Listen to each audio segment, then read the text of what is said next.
गावनि फिसाखौनो बिमाया मानो बुथारनांगौ जाखो? थारैनो गावनि 7 बोसोर बैसोनि उन्दै गथ'खौ बिमायानो माबोरै बुथारनो हाखो? मुलुगनि नोजोराव सासे बिमानि जायगाया जोबोर बाख्नायजाथाव। बिब्दिब्ला नोंथांमोनहा बे रोखोमनि दायनि बिमानि महरखौ माब्लाबा खोनाफेरबाय एबा नुफेरबाय ना? बिब्दिब्ला दा खोनासंगोन सासे गारि ड्राइभारनि नंगुबै सल'। सुसना देशआ 7 बोसोर बैसोनि गावनि गथ'नि बुथारनाय दायनिगिरिनि थार सल' एबा ड्राइभारनि खुगानि राव। रयजन डिसूजा, नंगौ बेनो बै गारि ड्राइभारनि मुं। जेब्ला बे ड्राइभारा 8 जानुवारियाव सुसना सेटखौ बेंगलुरुनिफ्राय लाबोदोंमोन, थ'दो बिदिब्ला बे दावबायनायाव मा जादोंमोन मिथिना लानि। मानो ड्राइभार डिसूजाया पुलिस थाना फारसे गावनि गारिखौ लाबोनांदोंमोन? गवानि दा सेट 11 गैदे हटेलनिफ्राय 7 जानुवारि मोनानि 12 रिंगायाव इन'भा गारिजों सुसना सेटआ गावनि फिसालानि गोथै देहाखौ बेगाव सोना लाना बेंगलुरु फारसे ओंखारबोनाय एबा गोथै दावबायनायनि सल'। बे सल'आनो जादों ड्राइभार डिसूजानि फोरमायनाय राव। मुझे होटल से इन्फॉर्मेशन आया कि मुझे बेंगलोर ड्रॉप है करके, तो 12:30 बजे का टाइमिंग दिया था, तो हम लोग गए। मुझे उनका डिटेल्स वगैरह सब शेयर किया, कॉन्टेक्ट नंबर। नर्थ गवानि थागिरि डिसूजाया गावनि न'आव दंमोन आरो बियो सासे केब ड्राइभारमोन।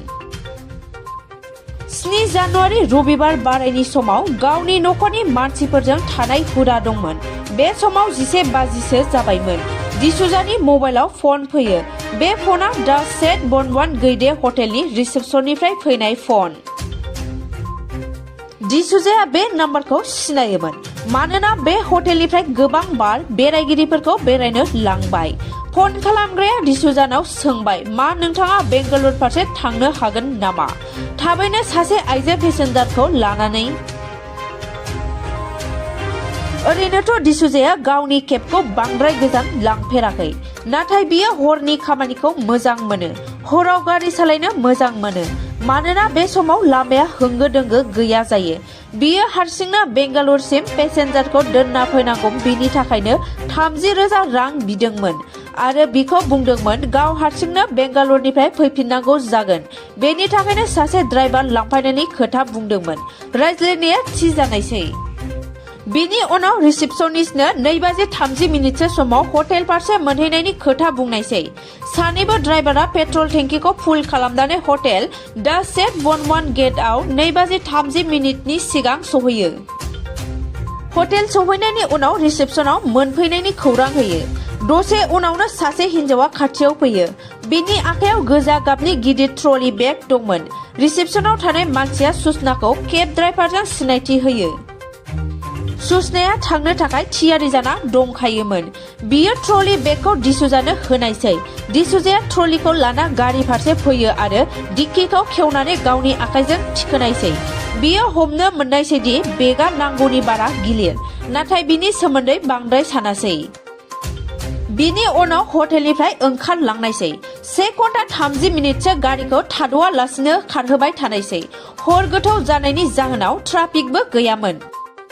राजा लामायाव ट्राकफोरा खारगासिनो दंमोन। बेबायदिनो 2 बाजिसो जाबायमोन। बे समाव गवा कर्नाटक बर्डार फारसे मोनबायमोन। डिसूजाया नुनायसैदि राजा लामायाव गारिनि गोलाव लाइन जाना दं। सोंनानै मिथिनायसैदि गंसे ट्राकआ लामायाव बेलथायनानै दं। बिनि थाखायनो ट्राफिक जानानै दंमोन। ट्राफिकखौ बोखारनो थाखाय गोबाव सम लागोन। डिसूजाया ओंखारनानै जाथायनि सोमोन्दै मोजाङै सुराग लानायसै। ट्राकखौ बोखारनो थाखाय 4 एबा 6 घन्टासो लानो हागौ होनना मिथिनो मोननायसै। बिब्दिब्ला बिसोर बेयावनो गोबाव सम फासिना थानांसिगोन। रिसेपसननि मानसिया सुसनाखौ मोनसे आर्जेन्ट खामानिनि थाखाय बेंगालुरुआव थाबैनो सहैनांगौ होनना खोन्थादोंमोन। बियो साननायसैदि बियो बेंगालुरुआव थाबैनो सहैनो हानाय नंला। बिनि थाखायनो गिबि खेबनि थाखाय सुसनाखौ बुंनायसै, ट्राफिकआ गोलाव जाना दं, 4 एबा 5 घन्टासो सम लानो हागौ। जुदि नोंथाङा एयारपर्टसिम थांनोबा गुबुन लामाजों थांनांसिगोन मानोना नोंथांखौ थाबैनो बेंगालुरुसिम सहैहोनो हानाय नंला। फ्लाइटजों थांनाया नोंथांनि थाखाय साबसिन जागोन। सुसनाया डिसूजानि खोथाखौ हेबनानै बुंनायसै। सौरभनि लामाजोंसो बेंगालुरुआव थांगोन। लामानि जाम खालि जानायखौ नेथ'बाय थानोसै। डिसुजाया बिनि बुंनायाव गोसोखौ थिग मोनासै। मिथिनाय बायदिब्ला बिहा थाबैनो बेंगालुरुआव सहैनांगौमोन, मानोना बियो हर गोथौ जादोंब्लाबो केब लिंहरदोंमोन।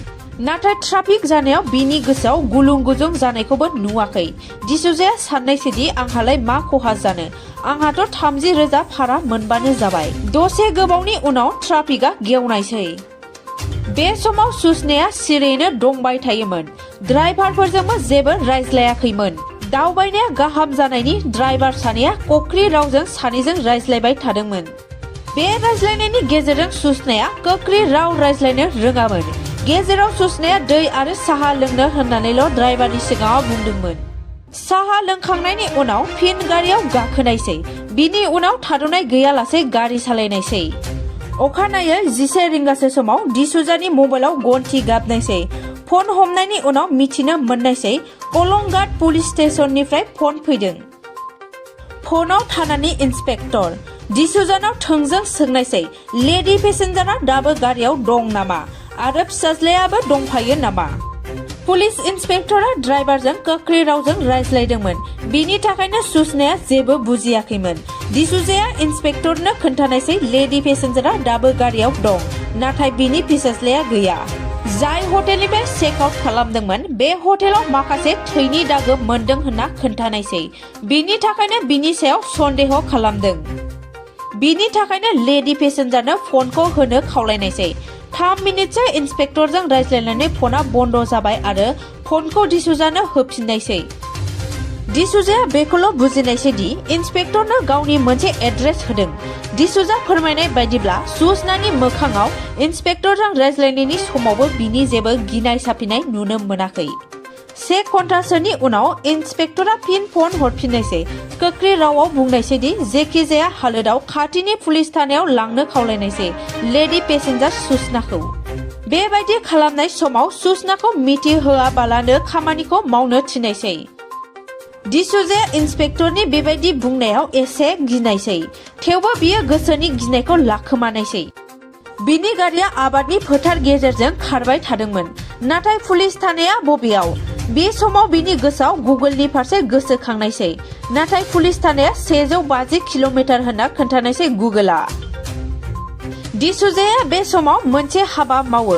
रेस्टुरेन्टआव गारिखौ लाखिनानै बाहेराव थांनो होनना गारिखौ लाखियो। बियो सुसनानावबो सोंदोंमोन, नाथाय माना खालामनायसै।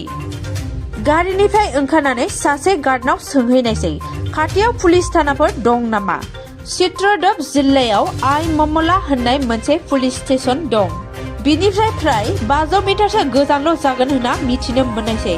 बेनि सोमोन्दै डिसुजाया मिथिनाय लोगो लोगो केलेंगुट थानानि पुलिसनो खोन्थाहरनायसै आरो गासिबो खोथाखौ खोन्थाना होनायसै। बिनि थाखायनो फनखौ अनलाइनाव दोननानै आइ ममला पुलिस थाना फारसे गारिखौ लाना थांनायसै। दसे सम गारि सालायनायनि उनाव आइ ममला पुलिस थानाखौ मोनफैनायसै। सुसनानि मेगना पुलिस थानायाव गोग्लैनायसै आरो डिसुजानाव सोंनायसै मानोना गारिया लाखिना दंमोन पुलिस थानानि मोखाङाव। मानो थानानि मोखाङाव गारिखौ लाखिखो? डिसुजाया बायदि बायदि खोथा होना थगायना खाथियाव थानाय पुलिसनो फनखौ होनायसै। फारसेथिं गवानि पुलिस इन्सपेक्टराबो अनलाइनावनो दंमोन। दाबो नाथाय सुसनानि मोखाङाव गाब्रायनाय गिनाय नुनो मोनाखै। बिनि उनाव पुलिसआ सुसनाखौ बेग खेवनो थाखाय बुंनायसै। जोबथारनायाव बेगखौ खेवना नायनायसै।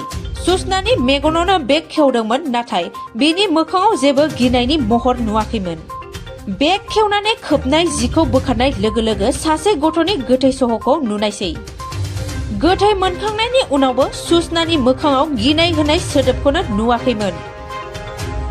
बेबायदि सुसनानि गोमजोर गोसोखौ नुनानै गासिबो पुलिसफोरानो गोमोदोंमोन। बांसिन गोमोनो हमो गारि सालायगिरि डिसुजा आरो लोगोआव थाफानाय ड्राइभारा।